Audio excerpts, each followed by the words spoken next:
Delighted to be joined from America, from Illinois, where he lives, Dick Durbin. Very good to see you tonight. Thanks for joining us.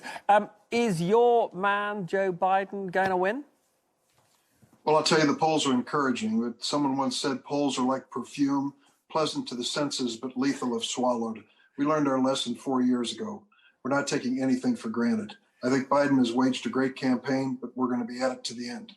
Now, on the basis that for once these days the polls are correct and he does win, obviously over here we're fascinated to know what a Joe Biden presidency would mean for the UK. We have a US president currently, Donald Trump, who constantly says flattering things about Boris Johnson. Do you know if Joe Biden has any views on the current British Prime Minister, Boris Johnson? I couldn't say that, but I will tell you this. I know Joe Biden well. We served for years together in the Senate. His experience on the Foreign Affairs Committee and his involvement as vice president tell me that he has an international view of the United States' role in the world, and one that is based on education, experience, and history. I think that's a positive in terms of our relationship moving forward with England. The current situation is one where I listened to your program for a few moments. We're all focused on coronavirus, public health, and how that impacts every single person in our country. This may be a starting point for us to work together. I hope we find this vaccine soon, distribute it as quickly as possible, and I'm hoping that we do this in common purpose. Now, the previous Democrat President, Barack Obama, was broadly of the view that the UK shouldn't leave the EU. Well, we did vote to leave the EU. Do you think America should be closer to the European Union or to the United Kingdom after, well, Brexit's happened? I wouldn't want to. I think that's a very difficult thing to say, make a choice. We have had a long relationship, certainly since World War II, a very strong relationship with UK, and I want that to continue. We also have an emerging relationship with the new Europe, which has expanded, bringing more countries into the EU. You know, the bottom line is this, as far as I'm concerned. We all have a common purpose and can work together. When it comes to national security and defense, it's going to be NATO. I think most people, I personally, have been troubled by some of the confrontation that President Trump has had with the leaders of NATO. We can work together and should. Now, some would argue that America's global leadership role has, well, certainly changed. Some would say it's gone altogether under the current president. Do you think Joe Biden will attempt to reposition America to provide that kind of global leadership?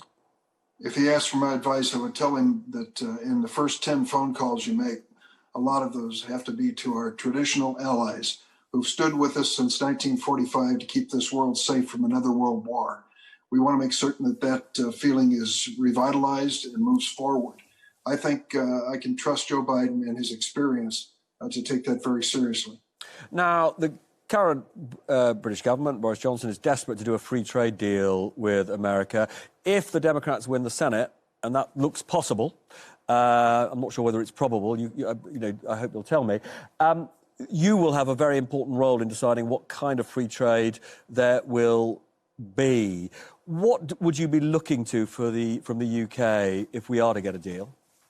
Well, I'm in favor of free trade, but as they say in America over and over, fair trade.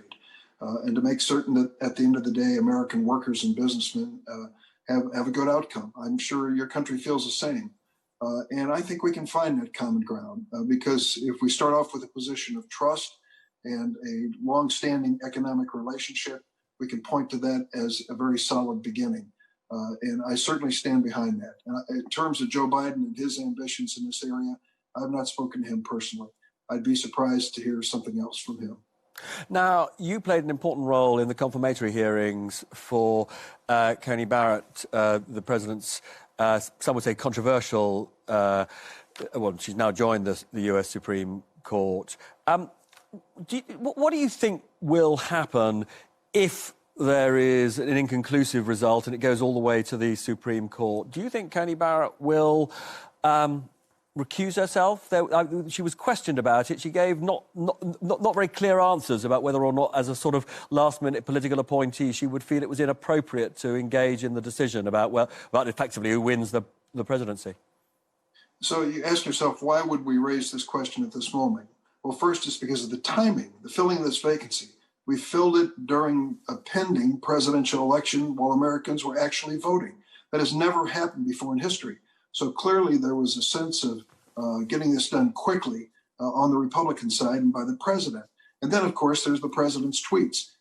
Our president doesn't have an unuttered thought, and he puts it in form of 25 to 35 tweets a day. And he said to the American people, I want to put Amy Coney Barrett on the Supreme Court to put an end to the ACA, the American Health Care Act, Obamacare as we call it. And you would know it as a form of NHS. And that's something that the Republicans have been determined to do. And secondly, he said, I want to have 9 justices on the court in case there's an election contest. He didn't pull back, didn't hold any words. That's exactly what he said. So we're worried about it. Already we're having tests before our Supreme Court about the methods and practices of elections around America. And the court is ruling, the conservatives dominating, are ruling to really restrict opportunities for people to vote or for their votes to be protected in the midst of a pandemic. Very worrisome. We asked Amy Coney Barrett about it directly, and she would not say that she would recuse herself. She did leave the door open a crack. So just to be clear, though, your view would be if Amy Coney Barrett were doing the honourable thing and, you know, in a sense, the outcome of the election was decided by the Supreme Court, you think she shouldn't play a role in that? I certainly would feel that way.